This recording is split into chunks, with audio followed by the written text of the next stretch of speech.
శ్రీ సచిదానంద సమర్థ సద్గురు సాయి మహారాజ్కి జై. సాయి బిడ్డలందరికీ కూడా సాయినాథుని ఆశీర్వాదాలతో మనము శ్రీ సాయినాథ ప్రభాతాష్టకములోని 3వ శ్లోకాన్ని చెప్పుకుంటున్నామండి.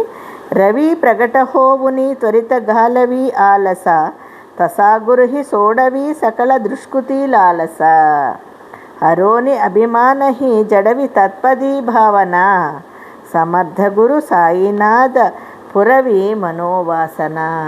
అబ్బా, సూర్యుడు ఉదయించగానే అంధకారము, దాని భావార్థం అండి.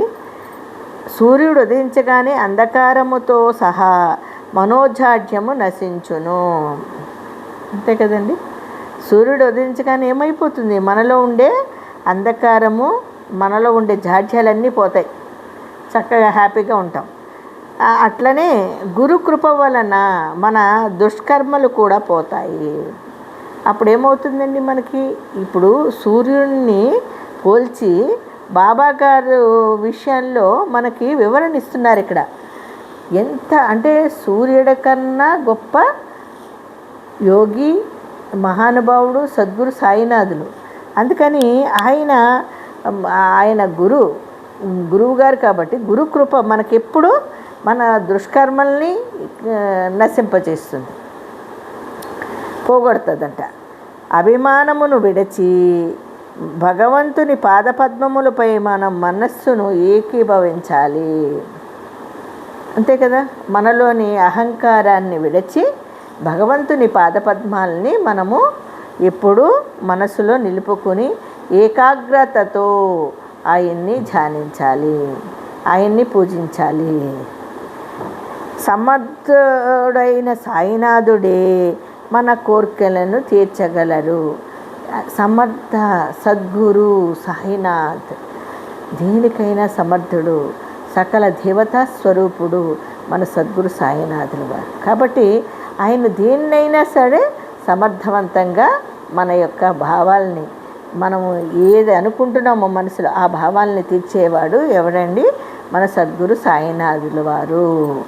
కాబట్టి ఎంత చూడండి, ఇక్కడ ఎప్పుడైనా ఒకటే చెబుతారండి, ప్రతి దాంట్లోని బాబా గారు ముందు ప్రతి మనిషిలోని అహంకారం ఉంటుందండి, ఏదో ఒక రూపంలో, ఏదో ఒక అంటే యద్భావం తద్భవత అన్నారు. వాళ్ళ భావాలను బట్టి నిజంగా ప్రతి మానవ జన్మలో ప్రతి ఒక్క మనిషికి అహంకారం ఉండాలి. ముందు అహంకారాన్ని తొలగించారు. ఇప్పుడు ప్రతి ఒక్కరికి తెలుసు ఏ విషయంలో అహంకారం ఉందని. ఆ అహంకారాన్ని మనం ఎప్పుడు నిర్మూలించుకోండి అంటాడు బాబాగారు. నీలో ఉండే అహంకారాన్ని పక్కన పెట్టు, అప్పుడు కదా మనము ఏదైనా చెయ్యాలి. చాలామందికి చాలా విషయాల్లో చాలా అహంకారం ఉంటుంది. అహంకారం అంటే వాళ్ళు అంటే ఒక వ్యక్తి నేనే గొప్పవాడిని అనుకుంటారు కదా. నేనే గొప్పవాడిని అనుకున్నప్పుడు ఎక్కడైనా ఎవరికైనా నమస్కరించాల్సి వస్తే వాళ్ళకి ఇష్టం ఉండకపోవచ్చు. అదే అహంకారం అక్కడ చూసేవాళ్ళకి. అటువంటిది కూడా మనం విడవాలి.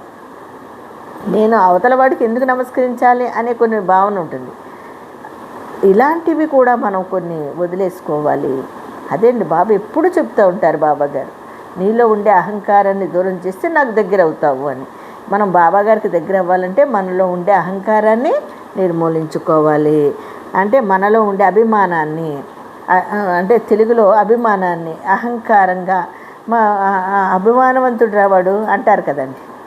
ఏదైనా విషయంలో అతను నొచ్చుకున్నాడు అనుకోండి, వాడు పెద్ద అభిమానం రా అంటాడు. అలాంటివి మనము కొన్ని విడనాడితే భగవంతుని పాదపద్మాల కింద మనం నిరంతరం ఉంటామండి. ఆయనకి బాగా దగ్గర అయిపోతాం అన్నమాట. అది ఆయన సాయినాథుని అంటే ఆ సమర్థ సద్గురు సాయినాథ్ గారు మన కోరికలన్నీ తీర్చేస్తారు అప్పుడు కదా. చూడండి ఎంత అద్భుతంగా ఉందో కదా. సూర్యుడు ఎదిరించగానే మనలో ఉండే అంధకారం పోతుంది, సహజంగా మనోజాడ్యము నశిస్తుంది.